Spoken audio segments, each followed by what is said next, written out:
जो वैदिक धर्म की विशेषता है छात्रों, उसमें भावना का प्रेरक तत्व तथा जो दूसरी विशेषता है वो है देव स्वरूप को जानना।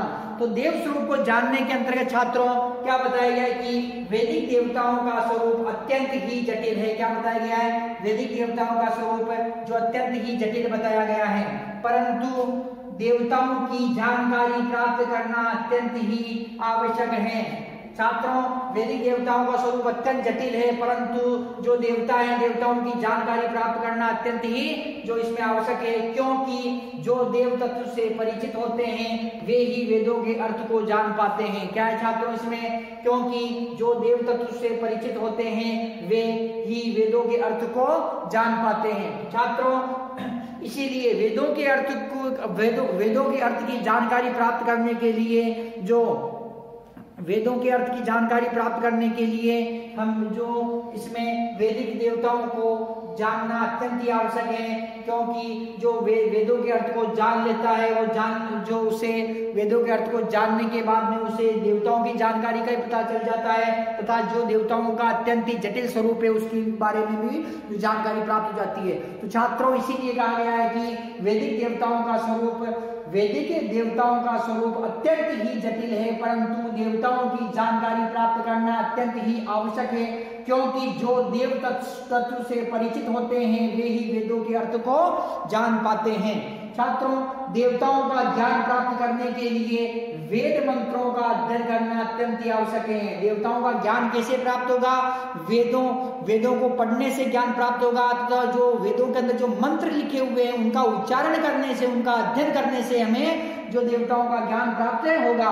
ऋग्वेदिक आर्य विभिन्न देवताओं की उपासना करते हुए भी उन्हें एक सत्ता में समन्वित करते हैं। छात्रों, जो ऋग्वेदिक आर्य है 33 देवताओं की जो उपासना करते हैं, 33 प्रकार के देवताओं की ये पूजा अर्चना करते हैं, परंतु फिर भी जो ये उन्हें एक ही सत्ता के अंदर ये क्या करते हैं कि समन्वित करते हैं। अर्थात उन्होंने देख लिया कि इन जो 33 जो ये देवता है इनसे भी एक कोई ऊपर जो कोई सत्ता है, तो इसलिए छात्रों ये क्या है कि एक ही सत्ता में समन्वित करने का जो प्रयास करते हैं। छात्रों, इसके अतिरिक्त अगला जो पॉइंट है सृष्टा का स्वरूप। क्या है? सृष्टा का स्वरूप। सृष्टा का स्वरूप। सृष्टा का स्वरूप। सृष्टा का स्वरूप। तो छात्रों, इसके अंतर्गत वैदिक धर्म में जगत निर्माण में दिव्य शक्तियों को स्वीकारा गया है।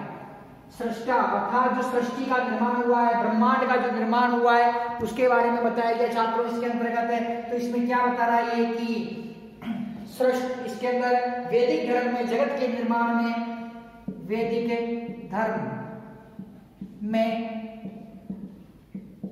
जगत के निर्माण में,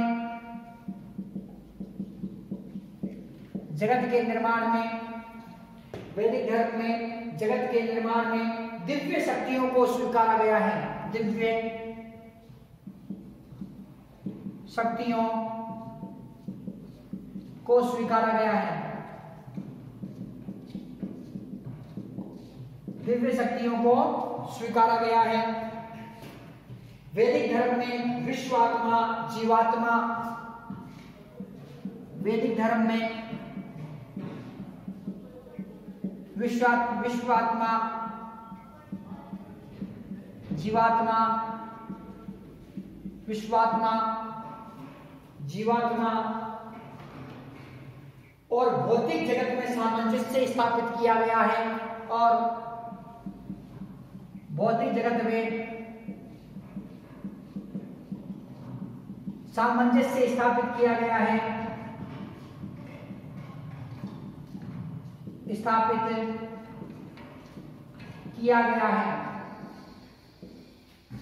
भौतिक जगत में सामंजस्य स्थापित किया गया है। अग्नि, जल, वायु, पृथ्वी, आकाश, अग्नि, जल, वायु, पृथ्वी, आकाश से मिलकर इस पृथ्वी का निर्माण हुआ, इस पृथ्वी या सृष्टि का निर्माण हुआ।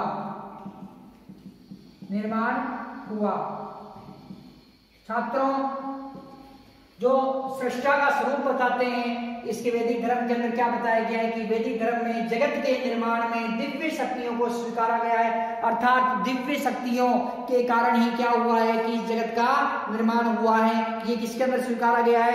ये वैदिक धर्म के अंदर बताया गया है। वैदिक धर्म में विश्वात्मा, जीवात्मा और भौतिक जगत में सामंजस्य स्थापित किया गया है, अर्थात जो विश्वात्मा परम पिता परमेश्वर है, उसमें जीवात्मा जो मनुष्य है वो, तथा भौतिक जो जगत है, अर्थात इसके अंदर विश्वात्मा तथा जीवों की जो आत्मा है तथा जो भौतिक जगत है, इन तीनों के अंदर क्या सामंजस्य स्थापित करने का प्रयास किया गया है।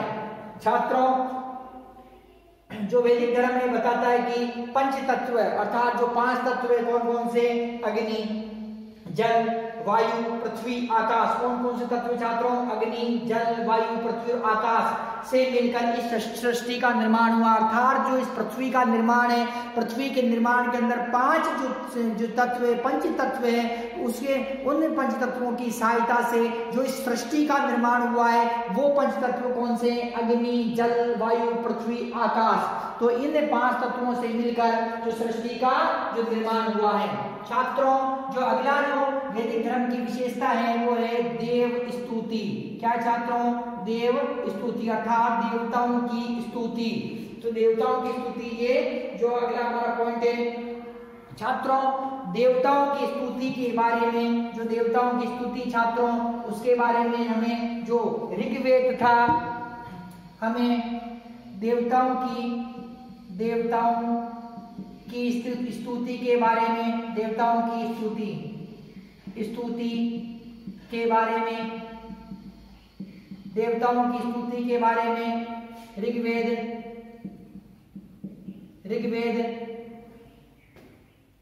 तथा यजुर्वेद,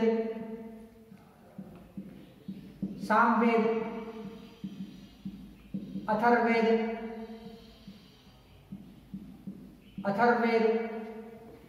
व अन्य धर्म ग्रंथों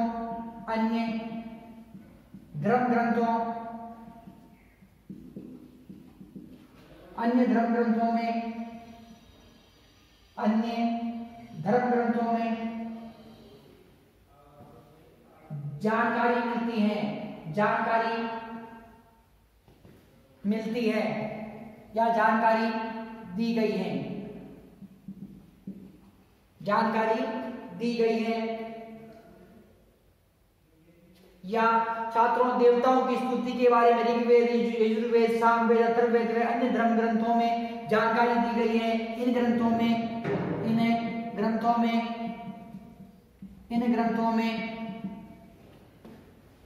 देवताओं की स्तुति के लिए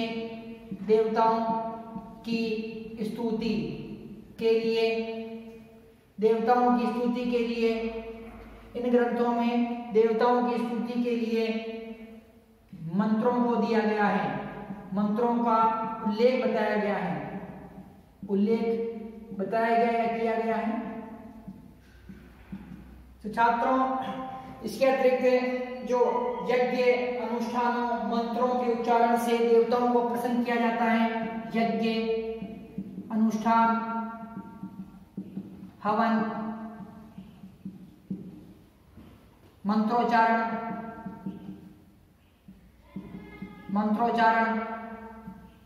आहुति द्वारा देवताओं को प्रसन्न किया जाता है, देवताओं को प्रसन्न किया जाता है, देवताओं को प्रसन्न किया जाता है। छात्रों, जो देव स्तुति के बारे में बताया गया है कि जो देव स्तुति किस प्रकार से बताएगी छात्रों की देवताओं, वैदिक धर्म के अंतर्गत देवताओं की स्तुति के बारे में ऋग्वेद, सामवेद, अथर्ववेद, यजुर्वेद तथा अन्य जो धर्म ग्रंथ है उन ग्रंथों के अंदर जो देवताओं की स्तुति का उल्लेख किया गया है। इन ग्रंथों के अंदर, इन वेदों के अंदर, इन धर्म ग्रंथों के अंदर जो देवी देवता है, देवी देवताओं की स्तुति के जो मंत्र बताए गए हैं, तो किसके अंदर मंत्र बताए गए छात्रों? ये बताए गए हैं ऋग्वेद, यजुर्वेद, सामवेद, अथर्ववेद तथा अन्य जो धर्म ग्रंथ है इनके अंदर देवी देवताओं की स्तुति के बारे में जो मंत्र बताए गए छात्रों यज्ञ, अनुष्ठान, हवन, मंत्रोच्चारण व आहुति के माध्यम से देवी देवताओं को प्रसन्न किया जाता है। तो छात्रों वैदिक धर्म है, वैदिक धर्म देवताओं की स्तुति के बारे में बताता है। तो देवताओं की स्तुति के बारे में किस प्रकार से बता रहा है छात्रों? ये कि देवताओं की स्तुति के बारे में बता रहा है कि यज्ञों के द्वारा देवताओं को प्रसन्न किया जा सकता है, मंत्रों के द्वारा देवताओं को प्रसन्न किया जा सकता है, आहुति देकर देवताओं को प्रसन्न किया जा सकता है तथा देवताओं को प्रसन्न करने के लिए जो हवन अनुष्ठान भी किए जा सकते हैं। तथा इन जो यज्ञ, हवन, अनुष्ठान, मंत्रों का उल्लेख इसमें बताया गया है ऋग्वेद, यजुर्वेद, सामवेद, अथर्ववेद तथा अन्य धर्म ग्रंथों के अंदर बताया गया है। छात्रों बहुदेववाद, अगली जो विशेषता है वो कौन सी छात्रों? बहुदेववाद वैदिक धर्म की अगली विशेषता छात्रों की बहुदेववाद। छात्रों वैदिक धर्म में कई देवी देवताओं की उपासना की जाती थी। ऋग्वेद जो ग्रंथ है, ऋग्वेद ग्रंथ के अंदर 33 प्रकार के देवी देवता बताए गए। इसके अंदर आकाशवासी देवता, पृथ्वीवासी देवता, अंतरिक्षवासी देवता तथा इन देवताओं के अलावा भी कई जो देवताओं का उल्लेख यहाँ मिलता है। प्रकृति पूजा की जाती थी छात्रों, जो प्रकृति पूजा का उल्लेख भी मिलता है, मूर्ति पूजा नहीं होती थी। अर्थात छात्रों जब 33 देवी देवताओं का अध्ययन, जो 33 देवी देवताओं का जो यहाँ पर जो पूजा अर्चना की जा रही, तो जो वैदिक धर्म था, तो वैदिक धर्म के अंदर प्राचीन समय के अंदर बहुदेववादी ये धर्म था। एक से अधिक देवी देवताओं की उपासना की जाती थी छात्रों। और जो ये ऋग्वेद के अनुसार, जो ऋग्वेद जो ग्रंथ है छात्रों, ऋग्वेद कौन सा ग्रंथ छात्रों? ऋग्वेद कितने देवता बताता है? 33 देवी देवताओं का ये जो उल्लेख करता है छात्रों। अब जो अगली विशेषता है वो है देवताओं की श्रेष्ठता। अगली विशेषता क्या छात्रों? देवताओं की श्रेष्ठता। देवताओं की श्रेष्ठता, देवताओं की श्रेष्ठता। देवताओं की श्रेष्ठता के अंतर्गत छात्रों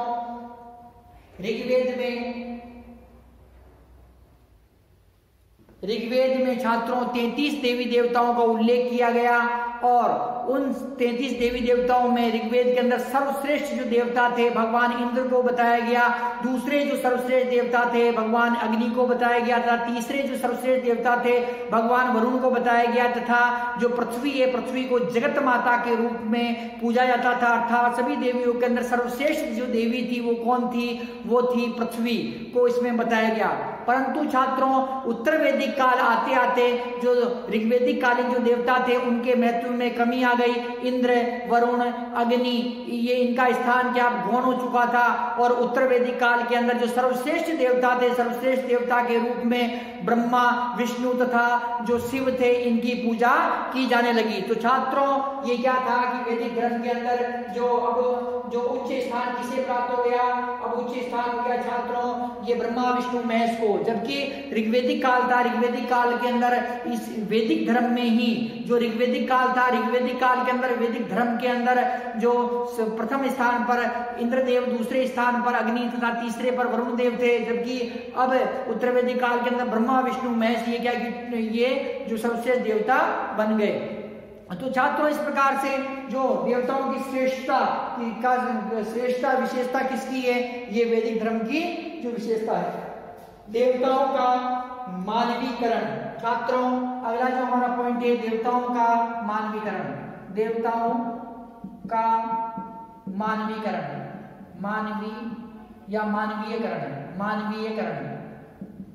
मानवीयकरण।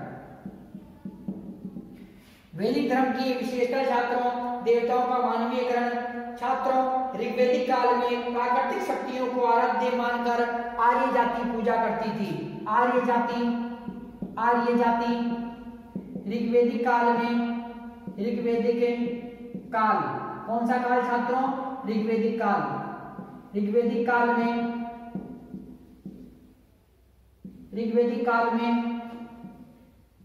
प्राकृतिक देवताओं, आर्य जाति ऋग्वेदिक काल में प्राकृतिक शक्तियों को आराध्य मानकर, प्राकृतिक शक्तियों को आराध्य मानकर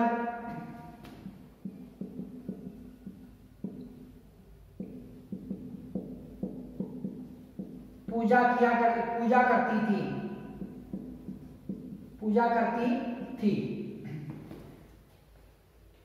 आर्य प्राकृतिक शक्तियों की आराधना अपने आराध्य देवी देवता के रूप में करने लगे। आर्य प्राकृतिक शक्तियों की उपासना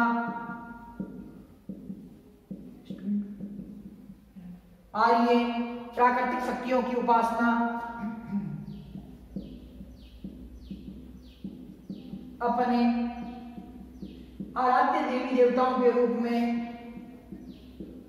आराध्य देवी देवताओं के रूप में करने लगे।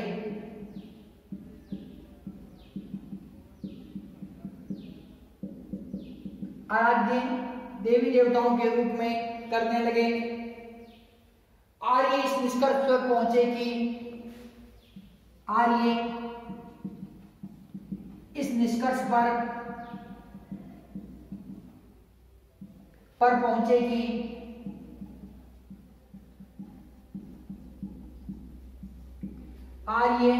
निष्कर्ष पर पहुंचे कि नारी स्त्री व पुरुष के युग से ही सृष्टि का विकास हुआ है। स्त्री व पुरुष के युग में से ही सृष्टि का विकास हुआ है। सृष्टि का विकास हुआ है। सृष्टि का विकास हुआ है। आर्यों ने देव शक्तियों का मानवीकरण करना प्रारंभ कर दिया। आर्यों ने देव शक्तियों का मानवीकरण, आर्यों ने देव शक्तियों का मानवीकरण करना प्रारंभ कर दिया।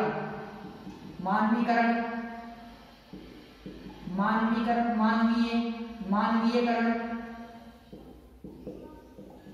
करना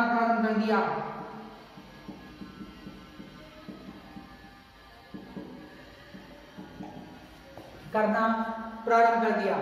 देवताओं का मानवीकरण। छात्रों, आर्य जाति ऋग्वेदिक काल में प्राकृतिक शक्तियों को आराध्य मानकर पूजा करती थी। किसकी पूजा करती थी छात्रों? ये आर्य जाति ऋग्वेदिक काल में प्राकृतिक शक्तियों को आराध्य मानकर पूजा किया करती थी। आर्य प्राकृतिक शक्तियों की उपासना अपने आराध्य देवी देवता के रूप में करने लगे। जो आर्य जाति के लोग थे छात्रों, आर्य जाति के लोग प्राकृतिक शक्तियों की उपासना अपने आराध्य देवी देवताओं के रूप में जो करने लगे। छात्रों, आर्य इस निष्कर्ष पर पहुंचे कि स्त्री व पुरुष के युग से ही सृष्टि का जो विकास हुआ है। छात्रों, आर्यों ने देव शक्तियों का मानवीकरण करना प्रारंभ कर दिया। छात्रों, जो प्रकृति थी, आर्य क्या करते थे कि प्रकृति की उपासना करते थे। किसी करते थे? प्रकृति की उपासना करते थे। तथा इस प्रकृति की उपासना करते करते जो अपने जो आराध्य देव थे, उनके आराध्य देव को उन्होंने क्या किया कि जो प्राकृतिक शक्तियों की उपासना में उन्होंने अपने जो प्राकृतिक शक्तियों की उपासना थी, जैसे सूर्य, चंद्रमा, जैसे इसकी ये उपासना करते थे तथा ये उपासना करते थे, तो इनको भी इन्होंने क्या किया कि ये अपना जो ये अपने देवी देवता मानने लगे। तो छात्रों, इंद्र क्या है? इंद्र जो वर्षा का देवता था, आंधी तूफान का देवता था। जबकि जो पूषण था, तो पूषण कौन था छात्रों? पूषण पशुओं का देवता था, बाद में शूद्रों का देवता बन गया। इसी प्रकार से छात्रों, जो ये जो वरुण है, वरुण क्या है कि वर्षा का देवता। तो इस प्रकार से छात्रों जो आर्य थे, आर्यों ने क्या किया, आर्य जाति थी, आर्य जाति प्रारंभ में जो प्रकृति की पूजा करती थी, प्रकृति की पूजा करते करते उन्होंने क्या किया कि प्रकृति की उपासना उन्होंने अपने देवी देवताओं के, अपने आराध्य देवी देवताओं के रूप में उन्होंने करना प्रारंभ कर दिया। और कालांतर में आर्य इस निष्कर्ष पर पहुंचे कि इस जो सृष्टि का जो निर्माण हुआ है वो स्त्री तथा पुरुष अर्थात दोनों के जो मिलन से, स्त्री व पुरुष दोनों के युग्म से, दोनों के मिलन से क्या हुआ है कि सृष्टि का जो विकास हुआ है। आर्यों ने देव शक्तियों का मानवीकरण करना प्रारंभ कर दिया। तो छात्रों इसके अंतर्गत देखिए आपकी जो देव शक्तियों का मानवीकरण किस प्रकार से हुआ। आर्य जाति ऋग्वेदिक काल में प्राकृतिक शक्तियों को आराध्य मानकर पूजती थी। छात्रों आर्य प्राकृतिक शक्तियों की उपासना अपने आराध्य देवी देवताओं के रूप में करने लगे। और जो आर्य इस निष्कर्ष पर पहुंचे, जो आर्य जाति के लोग थे, इस निष्कर्ष पर पहुंचे कि स्त्री व पुरुष के युग्म से अर्थात स्त्री तथा पुरुष के मिलन से ही सृष्टि का विकास हुआ है। आर्यों ने देव शक्तियों का मानवीकरण करना प्रारंभ कर दिया। तो इस प्रकार से छात्रों जो वैदिक धर्म है, वैदिक धर्म की जो एक विशेषता है वो कौन सी है, देवताओं का मानवीकरण। तो देवताओं का मानवीकरण किसके द्वारा किया गया, आर्य जाति द्वारा देवताओं का मानवीकरण किया गया। छात्रों अगली विशेषता है एकेश्वरवाद का प्रादुर्भाव।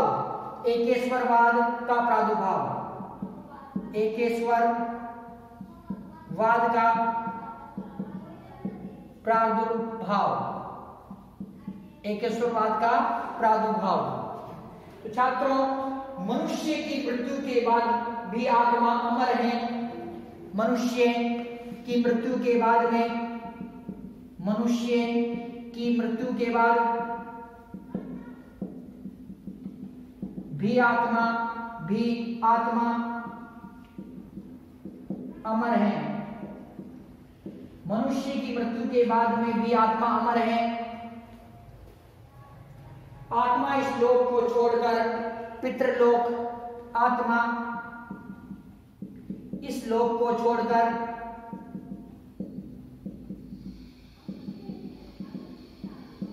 पितृलोक, यमलोक में चली जाती है, में चली जाती है।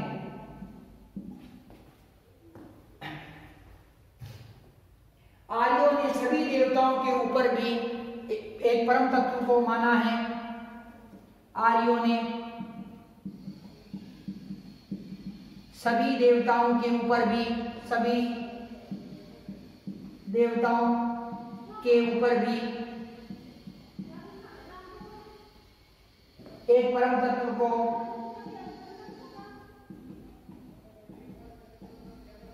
माना है। आर्यों ने सभी देवताओं के ऊपर भी एक परम तत्व को माना है और उसे हिरण्यगर्भ, और इस परम तत्व को हिरण्यगर्भ, प्रजापति, हिरण्यगर्भ, प्रजापति, विश्वकर्मा की संज्ञा दी है, की संज्ञा दी है। इसे ही एकेश्वरवाद की पराकाष्ठा मानी गई है। इसे ही एकेश्वरवाद की पराकाष्ठा मानी गई है, पराकाष्ठा मानी गई है। एकेश्वरवाद की पराकाष्ठा मानी गई है। आर्य इस निष्कर्ष पर पहुंचे कि आर्य इस निष्कर्ष पर पहुंचे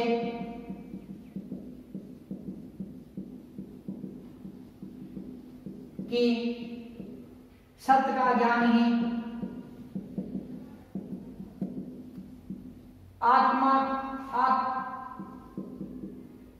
आत्मा का ज्ञान है, आत्मा का ज्ञान है। छात्रों, आर्य इस निष्कर्ष पर पहुंचे कि सत्य का ज्ञान ही आत्मा का ज्ञान है।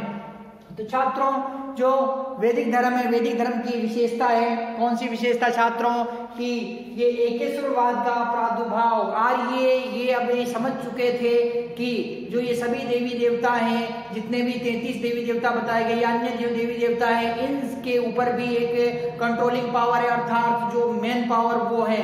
और मेन पावर कौन थी? मेन पावर को प्रजापति, विश्वकर्मा तथा हिरण्यगर्भ की उन्होंने संज्ञा दी। तो आर्य जाति अब इस निष्कर्ष पर पहुंच चुकी थी कि सत्य का ज्ञान ही आत्मा का ज्ञान है। परम पिता जो परमेश्वर है, अर्थात उसने जो इन सभी शक्तियों का निर्माण किया है।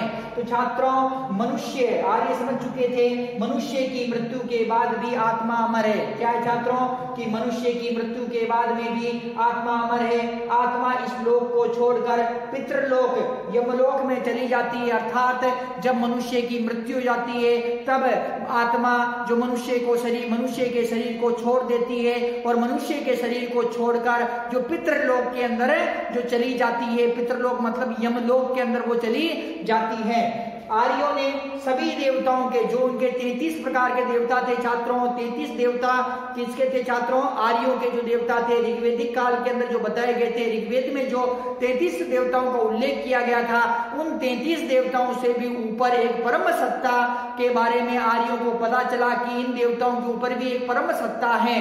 और वो परम सत्ता को आर्यों ने हिरण्यगर्भ, किसकी संज्ञा दी छात्रों?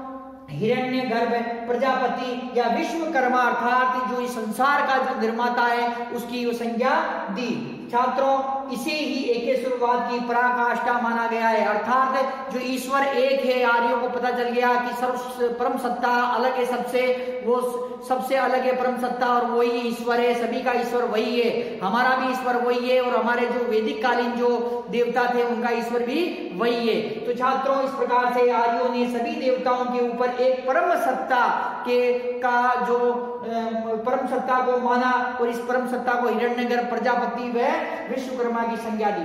आर्य इस निष्कर्ष पर पहुंचे कि सत्य का ज्ञान ही, आर्य किस निष्कर्ष पर पहुंचे छात्रों? कि आर्य इस निष्कर्ष पर पहुंचे कि सत्य का ज्ञान ही आत्मा का ज्ञान है।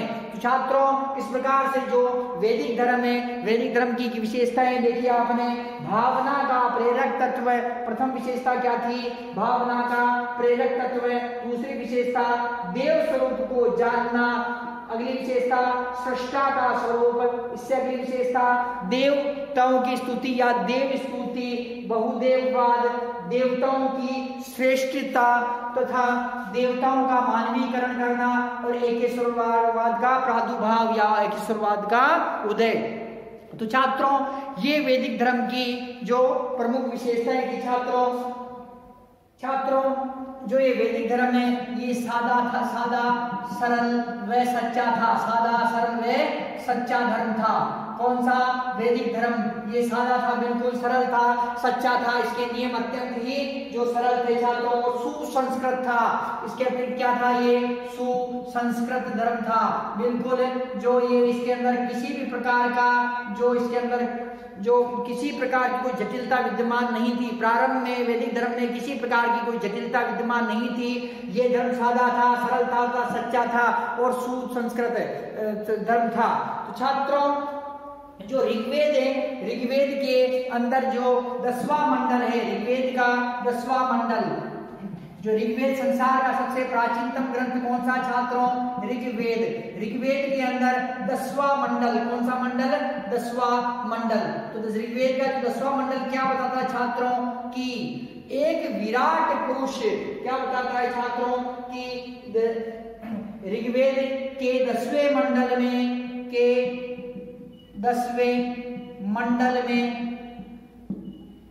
कहा गया है कि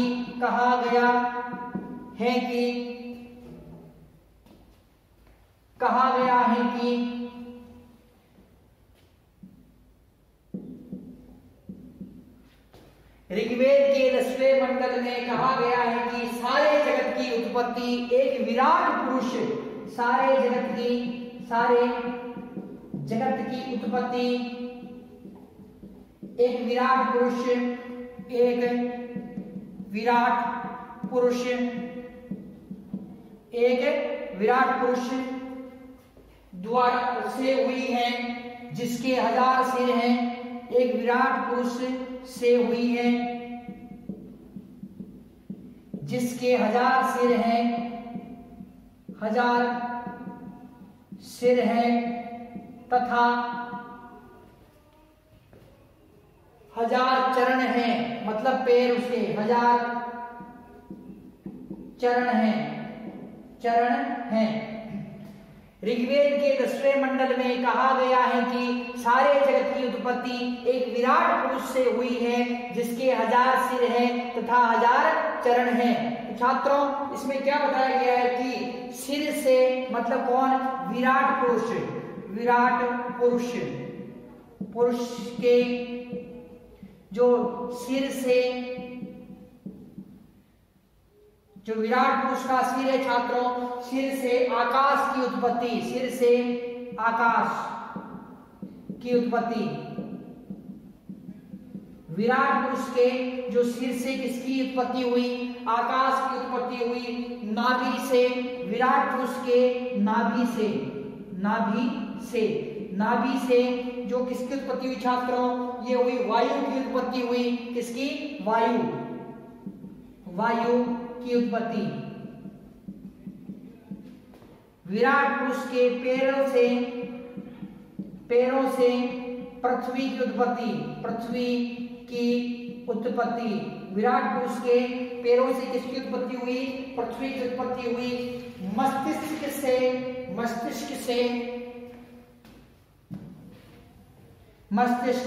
से